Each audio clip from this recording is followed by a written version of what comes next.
Imagine this: you wake up every day with a tightness in your chest. Your mind races with worries. What if I don't do this? What if I fail? Anxiety follows you through every moment, seizing control of your thoughts and emotions. It whispers that something's wrong and you can't relax. You feel trapped in an endless cycle. Now, picture a way out of this cycle, one that's been shared for thousands of years.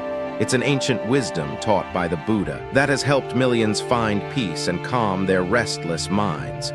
In the next few minutes, I will guide you through a Buddhist secret, a tool that can completely transform how you handle anxiety. This simple yet profound teaching shows you that anxiety doesn't have to control you.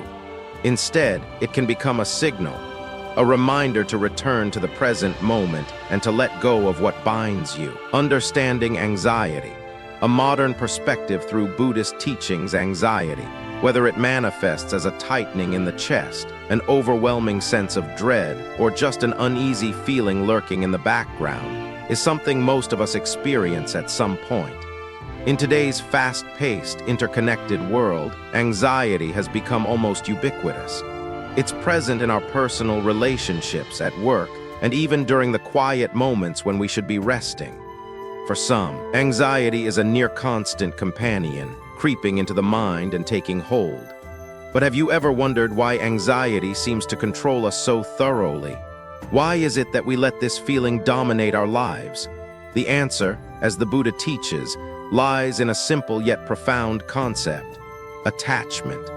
Attachment.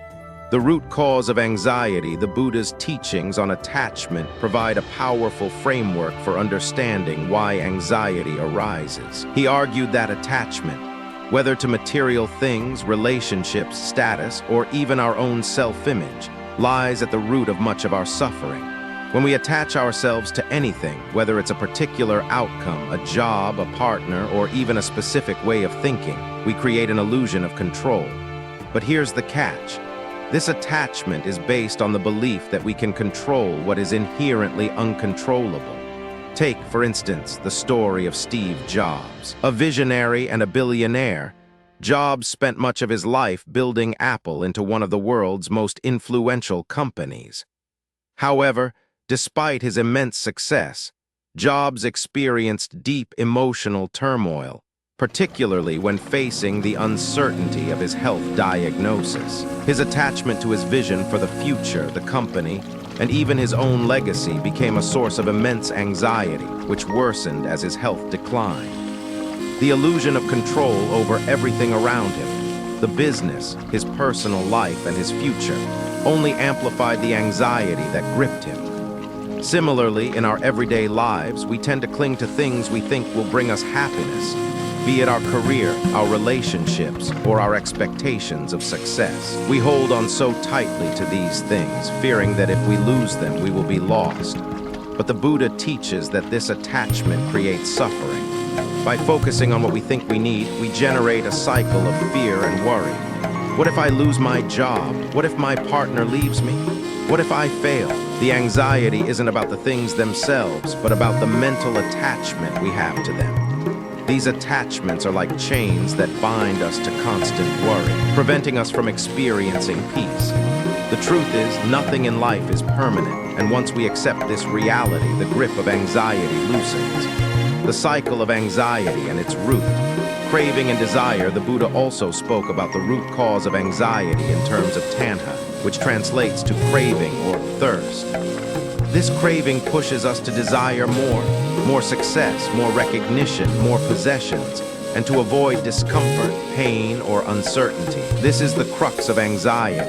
We crave the things we think will bring us happiness, but we simultaneously fear losing them. This creates a vicious cycle of dissatisfaction. Consider the example of Jeff Bezos, the founder of Amazon. Over the years, Bezos has amassed an enormous fortune, but as his wealth grew, so did the pressure to maintain it. His attachment to his role as the head of Amazon and his desire to keep expanding undoubtedly generated anxiety. What if his company's stock prices fell? What if a new competitor emerged? His success brought him more wealth, but it also brought more fear as he clung tightly to the idea of maintaining control over his empire. This is a pattern we can all relate to. When we get what we want, whether it's a promotion, a new car, or a new relationship, we feel a temporary sense of relief. But soon, the fear of losing what we've gained takes over. When we don't get what we want, the frustration and anxiety set in. We become trapped in a cycle of wanting and fearing. Anxiety thrives in this endless loop. Impermanence, a key to understanding and overcoming anxiety. One of the Buddha's most important teachings is that everything is impermanent. Nothing lasts forever, whether it's our emotions, relationships, possessions, or even our thoughts. Everything is in constant flux. This concept of impermanence is crucial for understanding how to break free from anxiety. When we cling to the belief that something must remain permanent, whether it's our job, our relationship, or our sense of self, we set ourselves up for anxiety. Anxiety arises from the fear of change, the fear of losing what we've attached to. But when we embrace the idea that everything is transient, including our own thoughts and emotions, we begin to free ourselves from the suffering caused by attachment. Take the example of Barack Obama.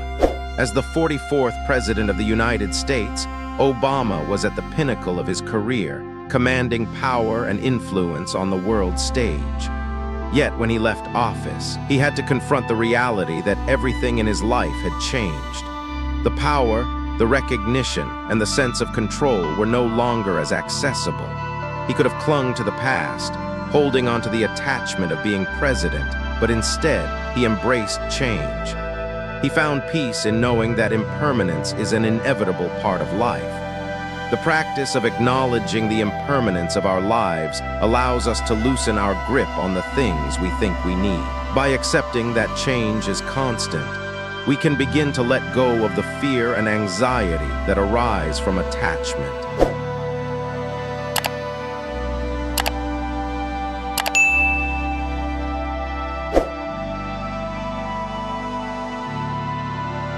Non-attachment and the practice of mindfulness, one of the most effective ways to break free from anxiety, according to Buddhism, is the practice of non-attachment. Non-attachment doesn't mean abandoning all things or relationships, but rather adopting a mindset where we stop clinging to them out of fear or desire. This allows us to experience life without being dominated by our attachments.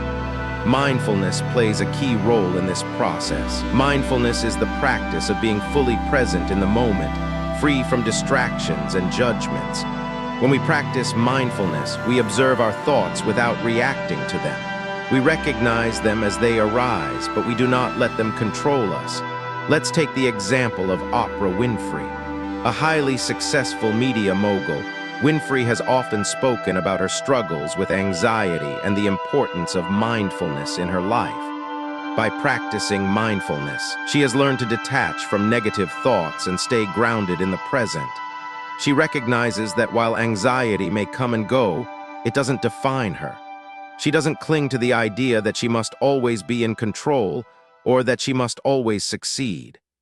This acceptance of impermanence and the practice of mindfulness have allowed her to maintain inner peace despite the challenges of her life. The power of letting go ultimately, overcoming anxiety, requires a shift in perspective. The Buddha's teachings guide us to let go of the need for control and to accept the natural flow of life. This doesn't mean passivity or inaction. It means being aware of our attachments, acknowledging them, and then letting them go. When we stop fighting against our anxiety, we begin to understand that it is a natural part of the human experience. By practicing mindfulness, embracing impermanence, and cultivating non-attachment, we can free ourselves from the constant grip of worry. Anxiety no longer controls us. Instead, it becomes a signal, a reminder to return to the present moment and to let go of the things we can't control. In the words of the Buddha, nothing in the world is permanent and everything is subject to change. By embracing this truth, we free ourselves from the anxiety that keeps us bound to the past and the future. And in doing so, we create space for peace and clarity in our lives. The root of anxiety, according to Buddhism, A deep dive, the Buddha's teachings on anxiety delve into a profound understanding of the human mind and its relationship with attachment. At the heart of the Buddha's philosophy is the concept of tanha, which translates to craving or thirst. In simple terms, anxiety arises when we yearn for things, whether they are tangible, like possessions, or intangible, such as relationships, success, or even specific emotional states.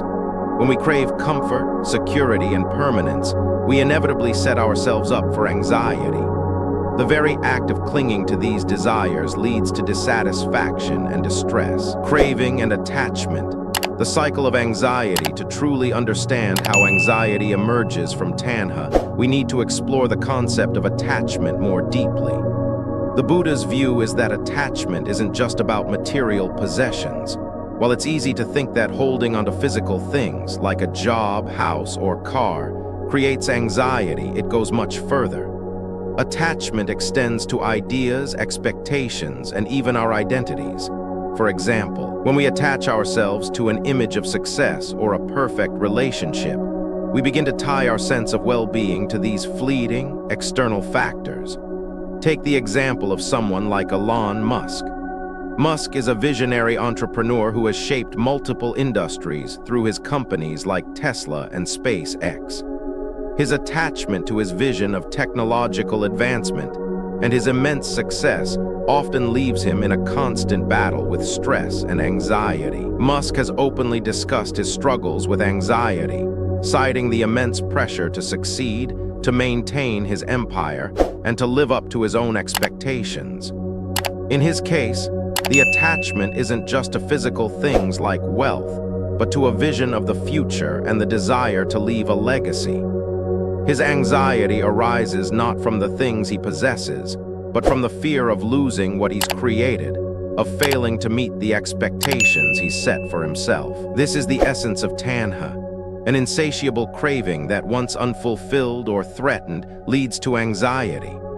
Attachment to ideas and expectations. The Buddha taught that our attachment is not limited to physical objects.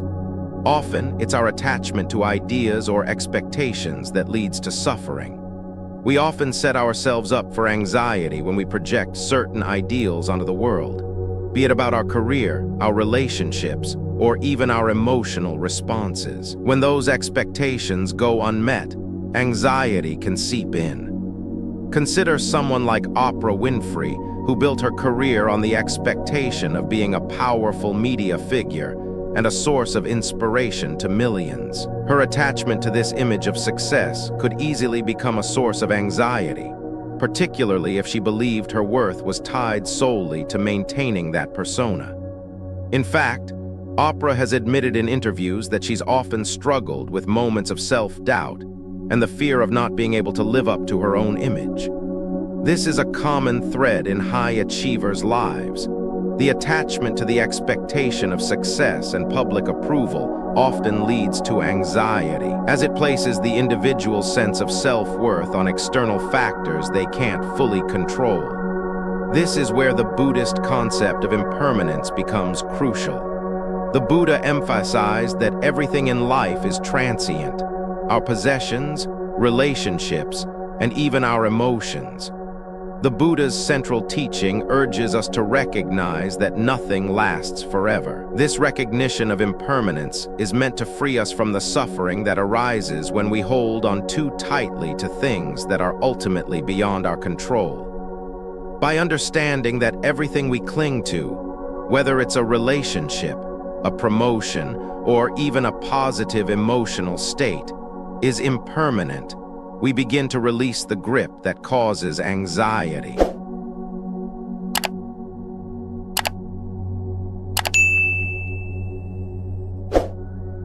The illusion of control in modern society. One of the primary sources of anxiety is the illusion of control. We often believe that by clinging to things, we can ensure their permanence or our security. This belief can create a false sense of stability, but in reality, it is precisely this attachment that sets us up for disappointment and anxiety. We don't truly control external circumstances. The more we try to control everything around us, the more vulnerable we become to feelings of fear and anxiety. Take, for instance, a figure like Bill Gates. As one of the wealthiest people in the world, Gates has spent decades building a technology empire that has shaped global industries. His attachment to the idea of success and his desire to control the future of technology and philanthropy have made him a symbol of power and influence. However, with such attachment comes immense anxiety. The pressure to maintain his legacy, the responsibility of managing vast resources, and the fear of failure or losing control over the systems he helped create are all significant sources of stress for him. Despite his outward success, Gates has discussed how the fear of failure and the anxiety of not being able to live up to expectations can sometimes overwhelm him. This highlights a core Buddhist concept. Attachment is not just a source of anxiety, but also a source of powerlessness. The more we grasp, the more we become afraid of losing what we hold, and this fear becomes a self-fulfilling prophecy. By continuously attaching ourselves to the idea of control, we lose the ability to deal with life's natural flow, and in turn, anxiety grows. Impermanence. The antidote to anxiety, the Buddha's teachings offer us a way out of this cycle. The antidote to anxiety, according to Buddhism, is not control or attachment, but the acceptance of impermanence. Once we realize that everything in our lives, including our emotions, thoughts, and circumstances, is temporary, we begin to let go of the attachment that causes suffering. The key insight here is not to resist change, but to embrace it. Think about someone like the Dalai Lama. As the spiritual leader of Tibetan Buddhism, the Dalai Lama has endured significant personal loss, including the forced exile from his homeland. Despite the profound suffering and loss he has faced, he has embodied the Buddhist teaching of impermanence. His life is a powerful testament to how embracing change and letting go of attachments can lead to profound peace and freedom from anxiety. The Dalai Lama has taught millions that happiness is not found in clinging to the past or fearing the future, but in accepting the fluid nature of life. By applying the concept of impermanence to our own lives, we begin to free ourselves from the burden of anxiety. We stop clinging to past successes or fearing future failures. We stop trying to control every aspect of our lives and instead learn to flow with the natural ebb and flow of life. This doesn't mean we become passive or indifferent. Rather, we adopt a mindset that allows us to approach challenges with calmness and clarity, knowing that everything is in a constant state of flux. The teaching of non-attachment, a path to freedom from anxiety. Non-attachment is one of the most transformative yet often misunderstood teachings in Buddhism. People frequently misinterpret it, thinking it means abandoning everything: relationships, material possessions, and personal ambitions. However, the true essence of non-attachment is not about renouncing everything, but rather freeing oneself from the desire to control every aspect of life and holding on to nothing. It is a teaching of letting go, not of dismissing things entirely. Understanding non-attachment is about changing our relationship with the world and our emotions. It does not mean that we must abandon the things we love or care for. It simply means that we approach these things with an open, free mind, without clinging to them out of fear, desire, or insecurity. In other words, non-attachment is about experiencing life fully without being imprisoned by our desires, fears, and the need to control outcomes. To understand this better, let's look at a famous example: the life of the late Steve Jobs, co-founder of Apple Inc. Jobs was known for his intense attachment to his work, his company, and his vision for technology. His obsession with perfection and innovation drove him to build one of the most powerful and influential companies in the world. However, Jobs also had moments of personal struggle, especially as he faced serious health issues. His attachment to his work and his vision of Apple's future contributed to a high level of stress and anxiety.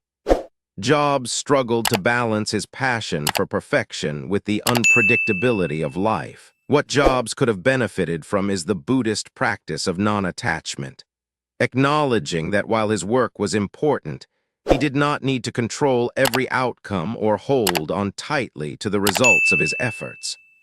By adopting a non-attached mindset, he could have found more peace in the unpredictability of life and work, realizing that while ambition is important, our peace of mind should not be tied to rigid expectations. The practice of non-attachment in Buddhist philosophy, non-attachment is about observing life as it unfolds without clinging to it. This is an essential part of mindfulness practice, observing thoughts and emotions without becoming overwhelmed by them. Instead of identifying with every thought, especially anxious or negative ones, we observe them with a sense of detachment, understanding that these thoughts are not permanent and do not define us.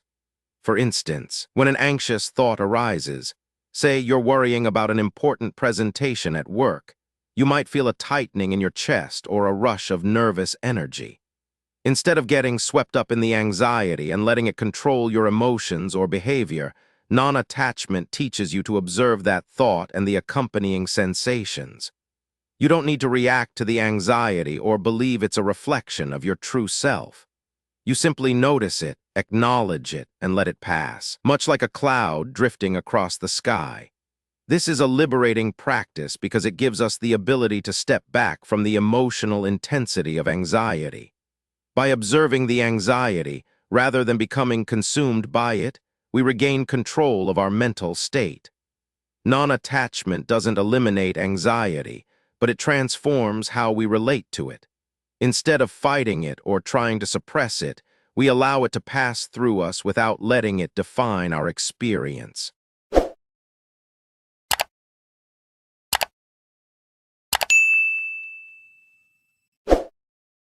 Non-attachment and the control illusion. One of the main reasons why people struggle with anxiety is the illusion of control. We often believe that by clinging to certain outcomes, whether it's securing a job, a promotion, or achieving a particular goal, we can somehow guarantee our happiness or peace of mind. The Buddha teaches that this attachment to control is one of the main sources of anxiety. The more we try to control every detail of our lives, the more vulnerable we become to anxiety when things inevitably do not go as planned. Take a global figure like Jeff Bezos, the founder of Amazon. Bezos has revolutionized e-commerce and become one of the wealthiest individuals in the world. However, his journey was also filled with enormous risks and challenges. His attachment to building Amazon and to maintaining its dominance created immense pressure on him. As his company grew, so did the expectations of success and the fear of failure. The desire to control every aspect of his business, his public image, and his legacy likely contributed to stress and anxiety throughout his career. If Bezos had embraced non-attachment, he might have found more peace in letting go of the need to control every outcome. Instead of fixating on success and fearing failure, he could have approached each moment with an open mind, acknowledging that life is full of uncertainties and that nothing is guaranteed. Non-attachment would have allowed him to still pursue his ambitions with passion, but without being overwhelmed by the fear of failure or the stress of always needing to stay in control. Living free from anxiety. The power of observation, the practice of non-attachment, liberates us from the cycle of anxiety because it teaches us to observe life without getting swept away by it. Anxiety often arises from our attachments, whether it's an attachment to our identity, to external achievements, or to an emotional state we want to cling to. Non-attachment frees us from this cycle by teaching us to observe these attachments without getting caught in them. Think of someone like Barack Obama, who, during his presidency, had to deal with immense pressure and expectations. Obama often spoke about the difficulty of living up to the expectations placed upon him, both by the public and by himself. If Obama had been overly attached to his image or his role as president, it would have caused him more stress and anxiety, especially as he faced the natural uncertainties and challenges of political life. Instead, Obama practiced detachment from outcomes and focused on the present moment, which allowed him to lead with calmness and clarity despite the immense pressure. The Buddha's teachings suggest that we all have the ability to practice this kind of detachment, not only in extreme circumstances, but in our everyday lives. We don't have to be politicians or world leaders to benefit from non-attachment. Every day we face situations that trigger anxiety, whether it's a work deadline, a difficult conversation, or an emotional setback. In those moments, we can choose to observe our thoughts without reacting to them. We don't have to let anxiety control us. Instead, we can be the calm observer, watching the thoughts and emotions come and go without attaching ourselves to them. The liberation of non-attachment ultimately offers a path to greater freedom from anxiety. By practicing non-attachment, we no longer feel the need to control every situation or outcome. We no longer let our emotions and thoughts dominate us. Instead, we create space between ourselves and our experiences. This space allows us to act more skillfully, respond more calmly, and live more freely. In the example of a high-stress situation, like preparing for an important business meeting or dealing with a family issue, non-attachment helps by shifting our mindset. Instead of being attached to a specific outcome or fearing the worst-case scenario, we remain open to whatever may come, knowing that we can handle it without being overwhelmed. By simply observing our thoughts and feelings, we prevent ourselves from becoming consumed by them. Ultimately, the practice of non-attachment is about living with a lighter heart. We become more resilient, more flexible, and less afraid of change.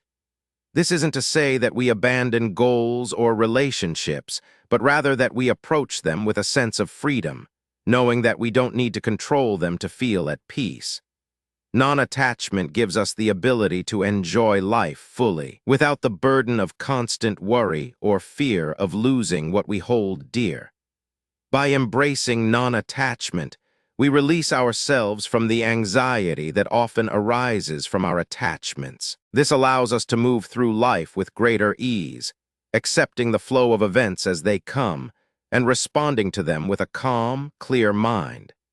It is in this state of openness and observation that we find true freedom. Mindfulness meditation. The key to transformation, mindfulness meditation, is one of the most effective tools for managing anxiety, and it is a central practice in Buddhism that embodies the concept of non-attachment. The beauty of mindfulness is that it doesn't attempt to eliminate anxious thoughts or suppress them. Instead, it teaches us to create space between ourselves and our thoughts. By focusing on the present moment and observing our thoughts without judgment or attachment, we can free ourselves from the constant cycle of anxiety that often pulls us into the past or the future. The essence of mindfulness meditation is not about pushing away feelings of anxiety, but learning to observe them without allowing them to control us. Anxiety typically stems from our preoccupation with past regrets or future fears, but mindfulness offers a way to release these thoughts and focus solely on the present. The idea is that when we anchor ourselves in the now, we stop reliving past mistakes or worrying about hypothetical future scenarios. Instead of being swept away by the turmoil of these thoughts, we recognize that we are not our thoughts. We can experience them without being overwhelmed by them. A prime example of how mindfulness meditation works can be seen through the life of tennis champion Novak Djokovic. Over the years, Djokovic has publicly shared how his practice of mindfulness has helped him deal with the immense pressure of being a world-class athlete. His success on the court is not only due to his physical talent, but also his mental clarity, which he credits to his mindfulness practices. When facing intense competition, Djokovic does not allow the anxiety or stress of winning or losing to dominate him. Instead, he focuses on the present moment, his next move, his next breath, and lets go of any distractions that could cloud his judgment or performance. This ability to detach from anxious thoughts and stay present is a key element of mindfulness meditation. It's about creating space between your thoughts and your actions, allowing you to respond more thoughtfully and calmly to challenges, rather than reacting impulsively.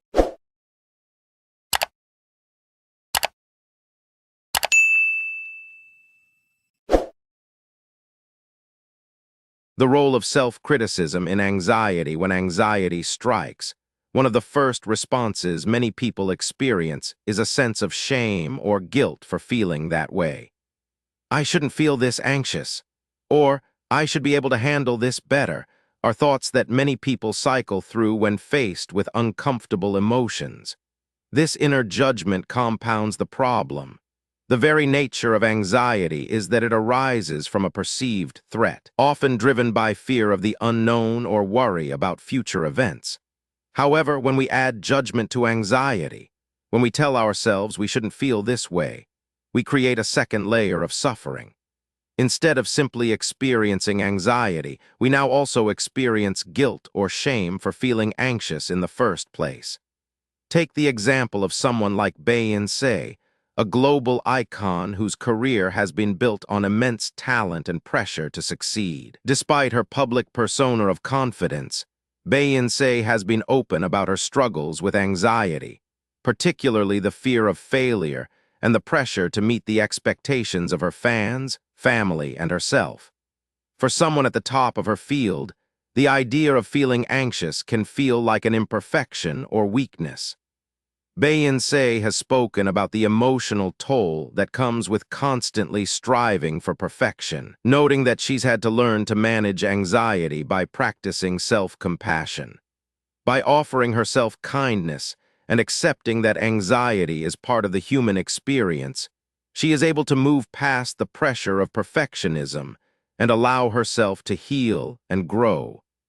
This example shows how even the most successful and powerful people experience anxiety. The difference often lies in how they manage that anxiety, whether they react to it with judgment and self-criticism or with compassion and understanding.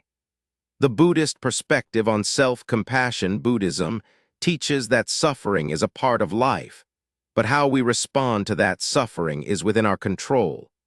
Instead of being overwhelmed by negative emotions, we have the power to transform them by responding with kindness and compassion. The Buddha's teachings on compassion extend to ourselves as well as others. Compassion is about recognizing that suffering exists, and it's okay to feel pain. Instead of suppressing or denying these emotions, we should approach them with kindness and acceptance. This self-compassion allows us to move through difficult emotions without getting stuck in them. The Buddha's approach to self-compassion is not about excusing or justifying negative emotions, but about acknowledging them without judgment. By offering ourselves compassion, we create a safe emotional space where healing can occur.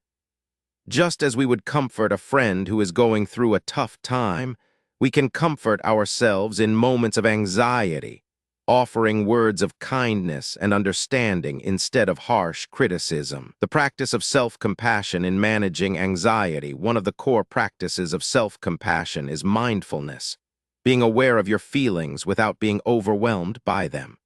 When anxiety arises, instead of immediately trying to push it away or criticize yourself for feeling it, mindfulness invites you to simply observe the emotion. It's about recognizing anxiety for what it is, a natural, temporary emotion that comes and goes. You can then offer yourself words of kindness, like, "It's okay to feel anxious. I don't need to be perfect. I can sit with this feeling without judgment." A powerful example of self-compassion in practice can be seen in the life of Princess Diana. Despite the immense pressure of being in the public eye and facing a tumultuous personal life, Diana spoke openly about her struggles with anxiety and self-doubt. She had to learn how to deal with the anxiety brought on by constant media scrutiny and the pressures of being a public figure. Instead of reacting with anger or self-loathing, Diana gradually came to accept her emotions with more understanding. She learned to practice kindness towards herself, understanding that anxiety was a natural emotion given the circumstances of her life. This ability to respond with self-compassion rather than self-criticism was key to her emotional resilience and personal growth. In the same way, you can cultivate self-compassion by simply acknowledging that anxiety is a normal and human experience. This doesn't mean resigning yourself to feeling anxious all the time, but rather, it means approaching your anxiety with understanding rather than resistance. By recognizing that it's okay to feel anxious and offering yourself the kindness you would extend to a close friend, you create the conditions for healing.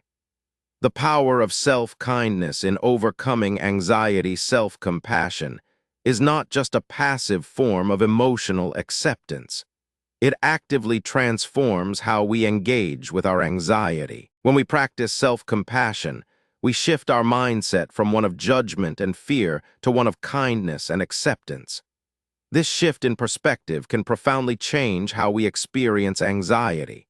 Instead of seeing anxiety as something we must fight against, we begin to see it as something that is temporary and manageable.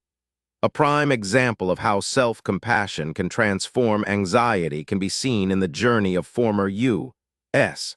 First Lady Michelle Obama. In her book Becoming, she opens up about the emotional challenges she faced throughout her life, including periods of anxiety related to the pressure of public life and her role in the political spotlight.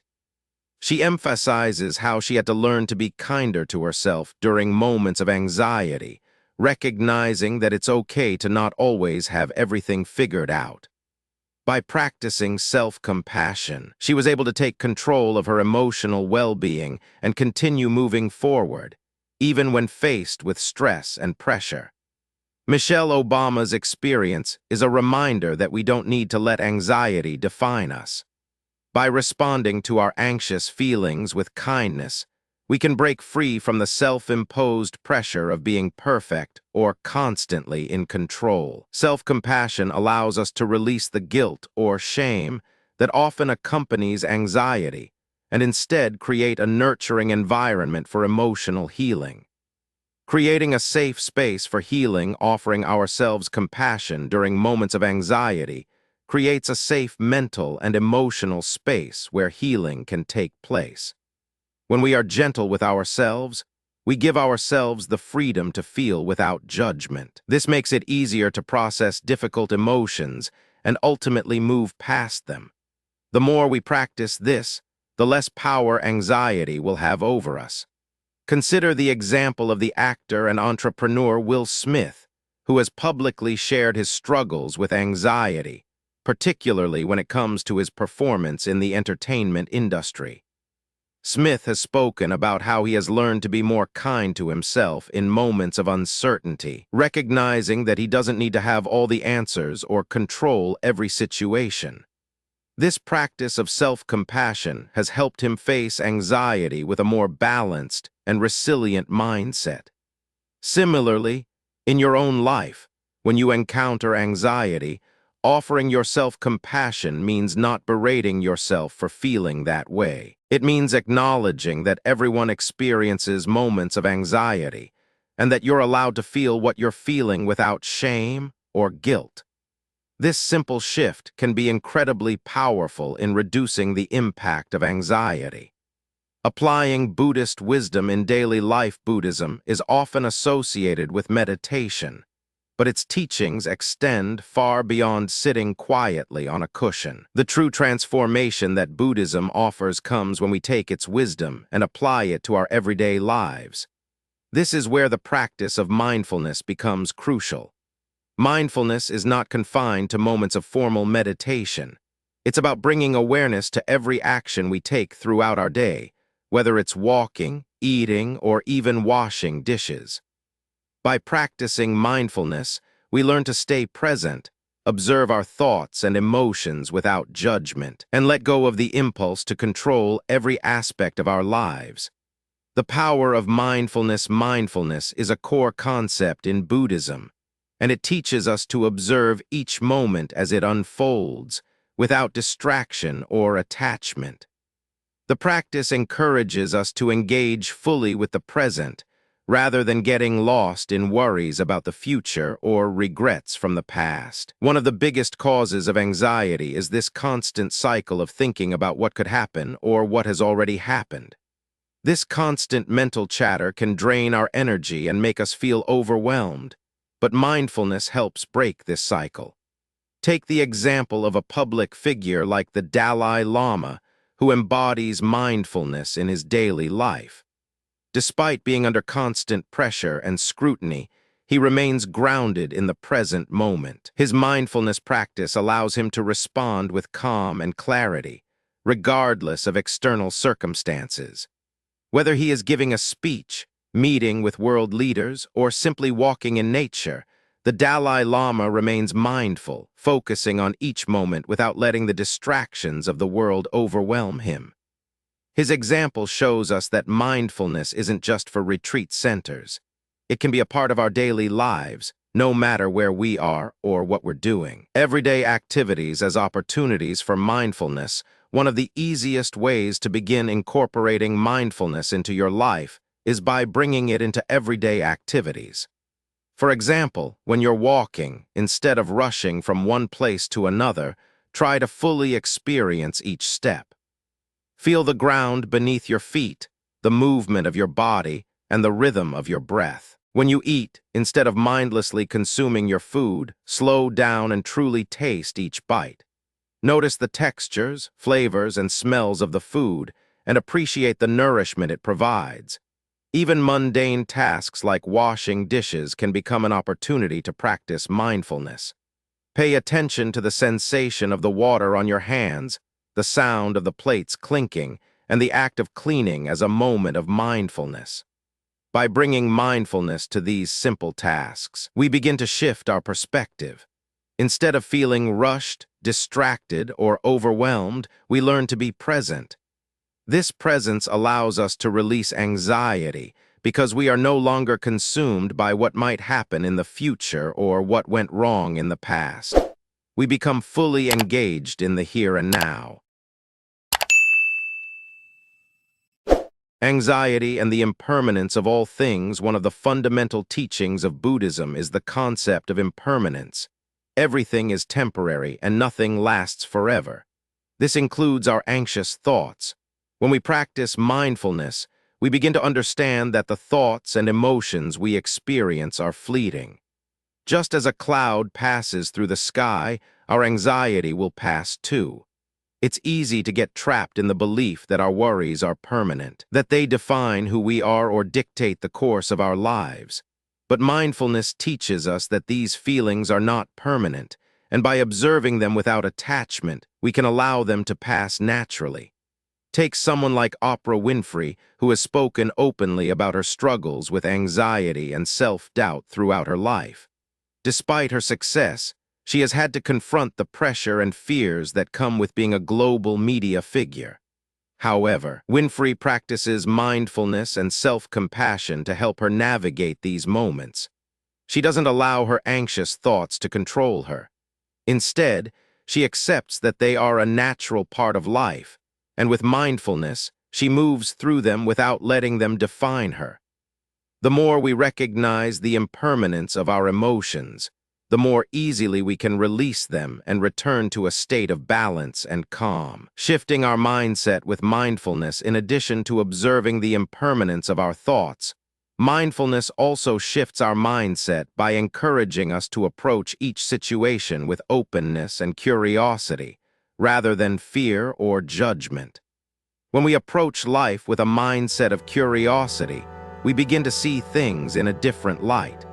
For instance, if we experience an uncomfortable situation, like a difficult conversation at work or a personal conflict, we can approach it with mindfulness, knowing that it is just one moment in time.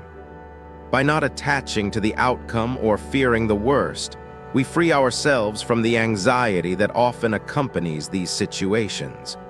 Instead of becoming anxious about what might happen, we accept the uncertainty and allow the situation to unfold naturally. A prime example of this approach can be seen in the life of Elon Musk, the CEO of Tesla and SpaceX.